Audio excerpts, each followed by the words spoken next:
Hello and welcome. In this video, we'll explore the dawn of writing and the mysteries of Sumerian civilization, an episode designed to help you relax and fall asleep while you learn.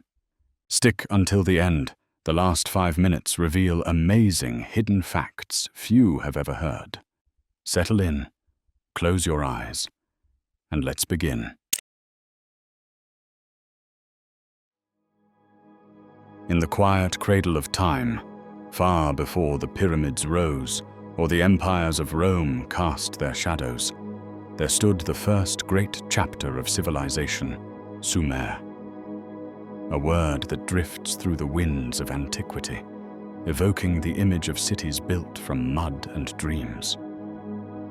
Sumer was not a single kingdom, but a tapestry of city-states, Uruk, Ur, Lagash, and Eridu, woven together by trade, rivers, and the human longing for permanence. Here, in the land that would one day be called Mesopotamia, people came together to shape the first collective heartbeat of humanity. Here, they sowed the seeds of everything that would follow: writing, law, trade, and memory itself. It was a place where every sunrise brought new discoveries, and every night was lit by the glow of oil lamps and the whisper of ancient tales. In the dusty streets of Sumer, history itself took its first breath. Sumer lay nestled in the fertile crescent of Mesopotamia, cradled by the twin rivers, the Tigris and the Euphrates. These rivers flowed like lifelines through the parched, sun-drenched earth, giving life to fields of barley and wheat, to date palms that rustled in the warm breeze. The land itself was flat and open, a broad canvas for human ambition, no forests to block the sky, no mountains to close in the view. From the riverbanks rose canals and irrigation ditches, carved by patient hands, turning the dry soil into a patchwork of green. Beyond the cities, the desert waited a vast and silent sea of sand and stone. It was a geography of contrast, of rivers and reeds, of sun and silt where life clung close to the water's edge and the horizon always beckoned. Sumer was more than a place, it was the seedbed of civilization. Here, in the quiet dawn of human history, people first gathered in cities, first wrote their thoughts in clay, first measured time and distance. The importance of Sumer lies in these firsts, in the blueprint it drew for every civilization that would follow. Its laws echoed in the codes of later kings, its myths whispered in every story of heroes. Sumer was a meeting place, a crossroads of culture and commerce, where merchants from distant lands brought gold, lapis lazuli, and the distant music of foreign tongues. In its temples, priests watched the movement of stars, recording the turning of the seasons. In its marketplaces, traders and farmers built a world where goods, ideas, and dreams flowed as freely as the rivers. Sumer's importance lives on in the shape of our cities, in the words we write, in the heartbeat of every human endeavor. Sumer's legacy lies in its remarkable achievements, in the sparks of creativity that lit up the dawn of civilization. Here, the first cities rose, not of wood or stone, but of sun-baked clay and determination. They built the first monumental architecture, ziggurats that towered like mountains over the plains, bridging earth and sky. They harnessed the river's might, digging canals and irrigation ditches that turned desert into garden, taming the wild floods of spring. They forged copper tools, stronger and sharper than stone, and shaped clay on spinning pottery wheels, crafting vessels for grain and beer. Their mathematics was precise and elegant. a system of base 60 numbers that still shapes our hours and circles today. But perhaps their greatest gift was the wheel. Simple, perfect, rolling forward the weight of dreams and trade. In every plough that turned the soil, in every tablet pressed with cuneiform signs, in every echo of trade across desert sands, we find the mark of Sumer's genius, the blueprint of civilization. In Sumer, words found their first form, etched into clay by the careful press of a reed stylus. Cuneiform, wedge-shaped marks pressed into damp tablets, captured the first breath of human thought. At first it was simple, lines and dots to count grain, to track sheep and measure beer. But soon it grew into something grander, a script of kings and poets, of priests and merchants, of laws and legends. The scribes learned their art in quiet schools, where boys practiced the ancient signs, their hands steady, their minds sharp. In the flickering light of oil lamps, they wrote the stories of gods and heroes, the contracts of trade and marriage, the hymns to the stars. Cuneiform became the voice of Sumer, a chorus of clay that sang of harvests and wars, of births and deaths, of the endless turning of time. In these tiny marks, pressed into the dust of ages, the memory of a people endures. In the heart of Sumer, two inventions would forever change the world: the wheel and the plough. The wheel, simple yet profound, rolled forward the dreams of trade and travel. It carried goods to distant lands, bore kings in chariots to battle, and brought the weight of harvest home. The plough, sturdy and patient, broke open the earth, turning the stubborn soil into fields of barley and wheat. Pulled by oxen, guided by steady hands, it fed the cities and the hungry hearts of civilization. With these tools, the Sumerians reshaped the land, no longer bound by the rhythms of flood and drought, but masters of their own destiny. The wheel and plough, two quiet revolutions that carried the hopes of a people into the endless horizon. Numbers were the lifeblood of Sumerian civilization, woven into every aspect of daily life and ritual. Sumerian scholars developed a base 60 sexagesimal system, a mathematical marvel that endures even today. In our minutes, our seconds, our circles of 360 degrees. Merchants in bustling markets used these numbers to measure grain and silver, to track trade from city to city.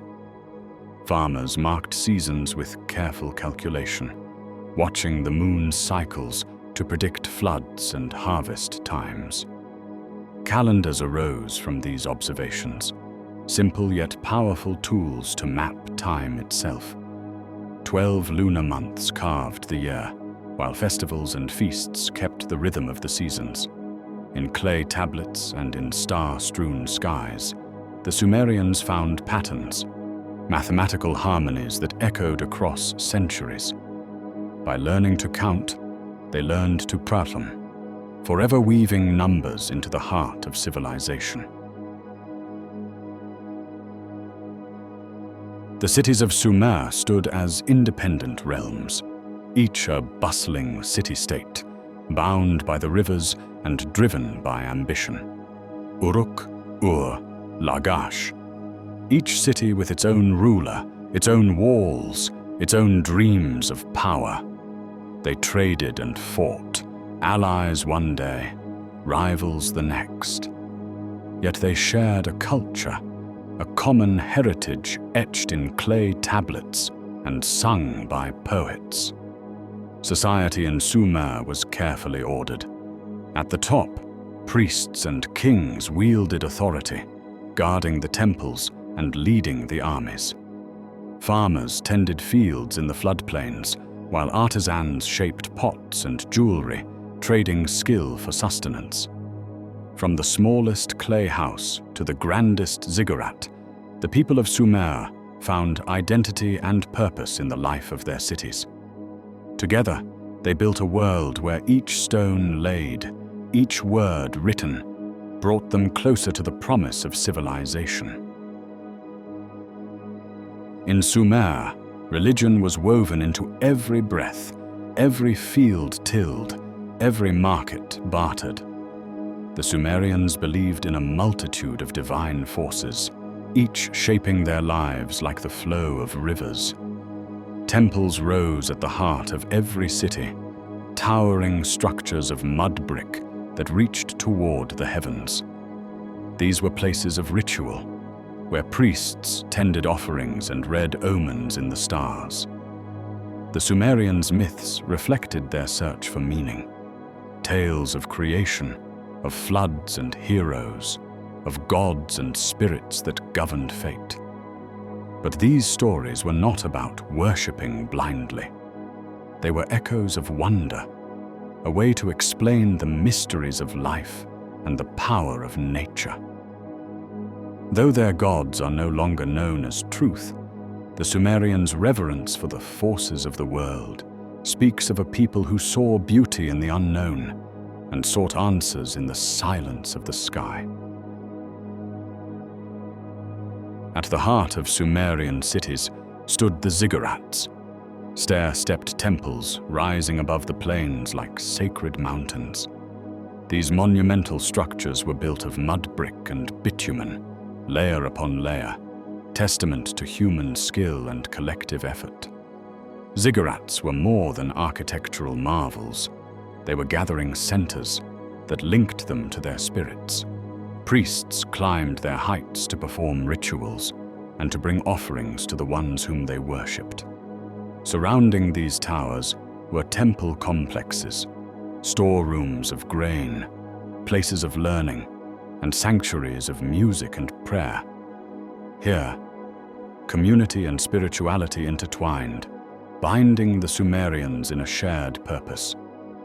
In the quiet corridors of these ancient temples, voices rose in song, candles flickered, and the weight of their belief settled over the land. The Ziggurats still stand as silent witnesses, monuments to a people who reached skyward, seeking meaning, though not reached, and a glimpse of the infinite. In the world of Sumer, power flowed through the hands of kings and priests, two pillars that shaped the course of life. Kings ruled from grand palaces, commanding armies and overseeing trade. They wore headdresses of gold, symbols of their authority and ambition. Priests, too, held sway in the temples, interpreting the will of the divine. They blessed harvests, advised rulers, and watched the skies for signs of fate. Yet beyond the palaces and temples, ordinary people lived with quiet strength. Farmers rose at dawn, guiding oxen through fields of barley and dates. Potters molded clay into jars and cups. Traders carried goods across the city gates. In crowded alleyways, children played, merchants shouted, and life moved with the rhythm of seasons. The grandeur of kings and the solemnity of priests were only parts of a world where every hand, every heart, wove the fabric of civilization. In the libraries of Sumer, a tale was written that still whispers through the ages. The Epic of Gilgamesh. Inscribed on clay tablets, it tells the story of a mighty king, part mortal, part divine, who sought the secret of eternal life. Gilgamesh and his companion, Enkidu, faced monsters and gods, crossed forests and rivers in search of meaning beyond mortal bounds. Their journey spoke to the deepest fears, the finality of death, the fragility of love, and the longing for something more. This epic was not a tool of divine power. It was a mirror, reflecting the hopes and fears of the people who shaped it. Though kings rise and cities fall, the epic endures, a testament to the Sumerian soul and the universal quest to find purpose in the fleeting shadow of life. In the cradle of civilization, warfare was no distant echo. It was the very breath of Sumer, a symphony of bronze and blood. From the marshy banks of the Euphrates to the baked plains of the Tigris, city-states rose like embers, each vying for the flame of power. Uruk and Lagash, Ur and Umma, names that cracked like thunder across a sky of shifting alliances. Spears glinted in the dawn, lines of warriors moving like ripples on the river. Leather and bronze clashed, the air thick with dust and the tang of fear. Chariots, swift and terrible, swept through the fields, wheels whirring like the turning of fate, hooves drumming a war beat into the fertile soil. These were wars for water, for the winding canals that fed the crops, and for the silver-rich trade routes that stitched the cities together. But they were also wars of pride, of kings who measured their worth in the blood of their rivals. Lugalzagesi of Umma, a name that once meant conqueror, stood triumphant on the field, until Sargon of Akkad swept down from the north like a storm unleashed. Sargon's armies moved with purpose, disciplined lines that cut through the fractious city-states like a blade through reeds. And yet, amid this dance of death, there was cunning. Envoys whispering in the shadowed corners, promises of alliance inked on clay tablets by flickering oil lamps. In smoky feasting halls, kings toasted to peace even as their generals sharpened blades for the next dawn's slaughter. When the battles ended, the victors would stand proud, their triumphs carved into steles for the gods to see, and for the scribes to remember. In the crowded markets, children played war games, echoes of the grown men who fought and died for fields of grain. This was the world of Sumer, a realm where war was woven into the very fabric of life, where the clash of bronze was as familiar as the songs of harvest, where the price of peace was paid in rivers of blood, and the memory of each battle lived on in the tablets, in the songs of bards, in the restless dust of ancient battlefields. Beyond the city walls, Sumer's reach extended along dusty roads and winding rivers. Merchants set out with caravans of donkeys, laden with wool and barley, copper and lapis lazuli, goods that wove Sumer into a wider world. Across deserts and mountains, traders met foreign faces, bartering not only wares, but stories and songs. From the Indus Valley to distant Anatolia, Sumer's influence spread like ripples in water. Markets bustled with voices and scents as spices, beads, and precious stones passed from hand to hand.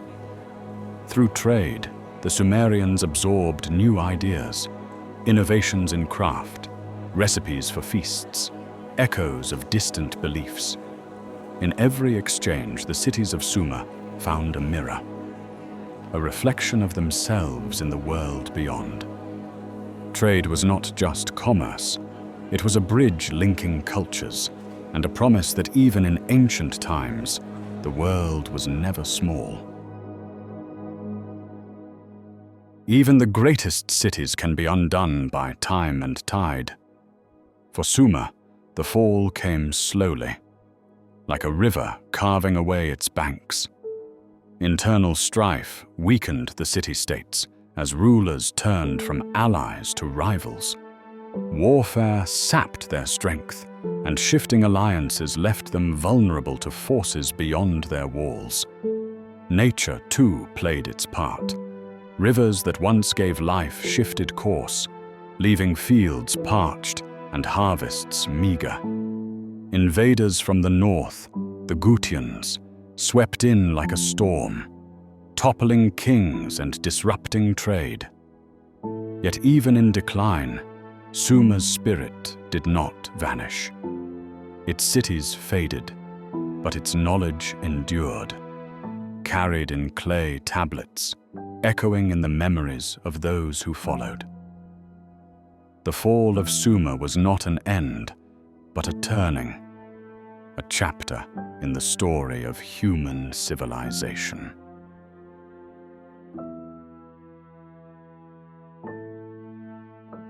Though Sumer's cities crumbled, their legacy outlasted the shifting sands of time. The Sumerians laid foundations for future empires. Their writing, their numbers, their methods of governance echoed through the ages. Cuneiform scripts became the language of scribes long after Sumer fell. Legal codes and record-keeping inspired new rulers in distant lands. Their irrigation systems taught others to tame the fickle rivers of Mesopotamia. Sumerian myths and tales found new life in the songs of Babylon, the chronicles of Assyria. Their stories of heroes and their visions of the cosmos stirred the imaginations of countless generations. Sumer's greatest gift was not in the bricks of their temples, but in the spark of human creativity they passed forward. Their wisdom laid the bedrock for all who came after. Proof that even in ruin, a civilization's spirit can echo forever. After the Gutian interlude, Sumer found new life, a resurgence known as the Ur-3 period. Around 2100 BCE, Ur-Nammu rose to power, rebuilding cities and restoring order to the once fractured land. This was a time of remarkable revival. Temples were rebuilt, walls repaired, and the canals flowed again, bringing life back to the fields of Sumer. Ur-Nammu's reign brought stability and justice, with the Code of Ur-Nammu, one of the earliest law codes, etched in cuneiform, balancing fairness with the demands of rule. Art and literature thrived. Scribes filled libraries with tablets that told of kings and floods, of trade and stars. In these years of renewal, the Sumerians proved that even after decline, the spirit of a people can rise again, a testament to resilience and the enduring spark of civilization. While Sumer rebuilt, a new power rose on the horizon. The Akkadians, led by Sargon of Akkad. Around 2334 BCE, Sargon conquered the Sumerian cities, uniting them under his rule. He built an empire that stretched from the Persian Gulf to the mountains of Anatolia, blending Sumerian culture with Akkadian ambition. Sargon's reign brought changes. Akkadian language spread, administration grew more complex, and trade reached farther than ever before. Yet Sargon's legacy was not just conquest. He adopted the ways of Sumer, preserving cuneiform, temples, and laws, melding his power with the wisdom of the cities he ruled. The Akkadian Empire was a turning point, showing how Sumerian culture could transcend its birthplace, woven into the empires that followed. It was a testament to the strength of ideas, ideas that outlasted any single king. No empire lasts forever. and the Akkadian Empire was no exception. As power stretched thin, the Gutians, mountain tribes from the north, swept down into Sumer, disrupting trade and toppling kings. The Gutians brought an age of chaos. Rivers clogged with silt, fields lay fallow, and the once great cities grew quiet. The Cuneiform tablets tell of famine and fear, of temples neglected and palaces abandoned. Yet even in darkness, the Sumerians clung to memory and tradition. Though Akkad fell and Gutian warlords ruled for a time, the flame of Sumerian culture never fully died.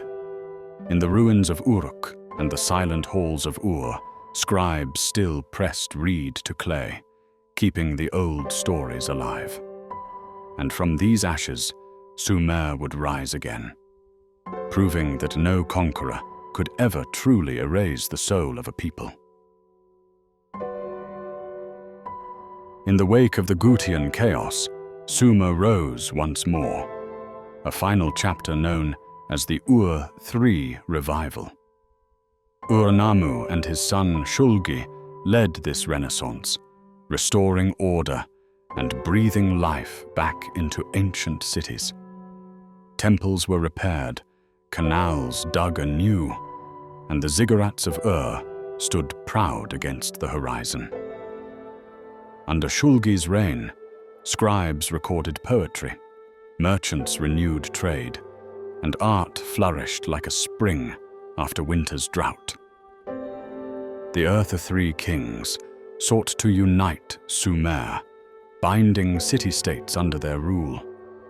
They codified laws, oversaw harvests, and sponsored music and dance in the temples.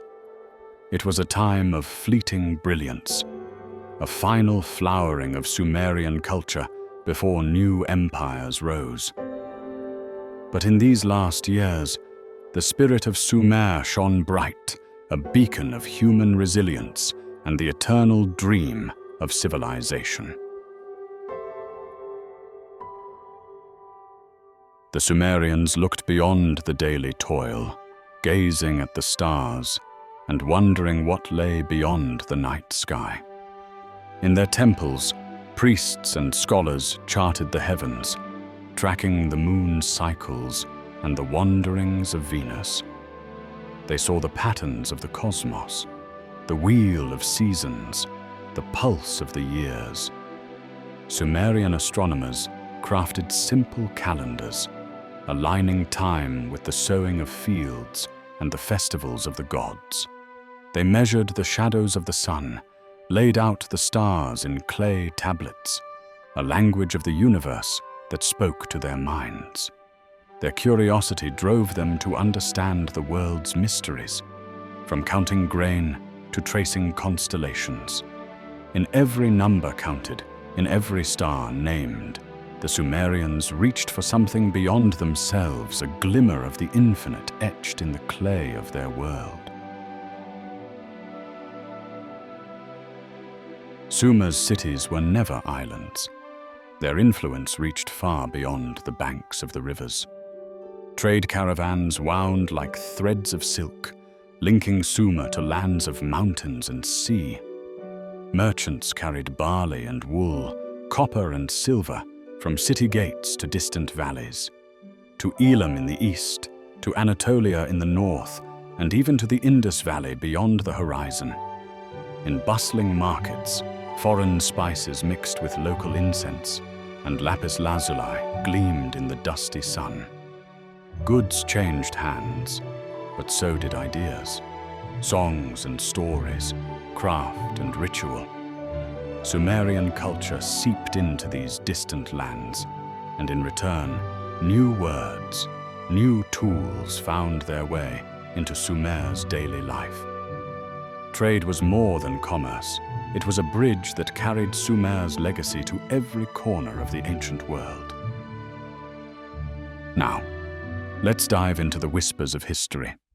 Here are lesser-known facts that even the oldest stones keep secret. Fact 1.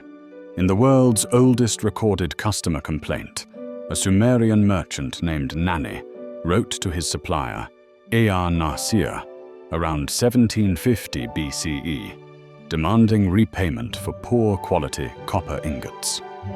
This clay tablet, now in the British Museum, shows that even 4,000 years ago, customer service was no easy business. Fact 2. Sumerian schools known as edubas trained young boys, called tablet house boys, to become scribes. Lessons were strict.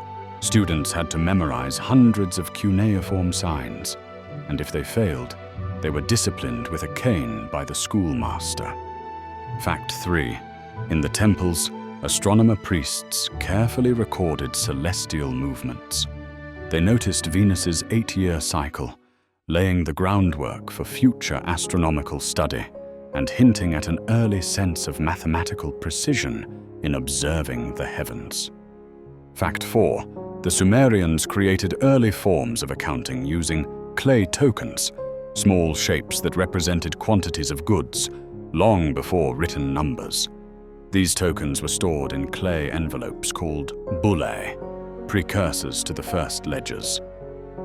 Fact 5. Sumerians loved to brew beer, and it was considered a staple of their diet.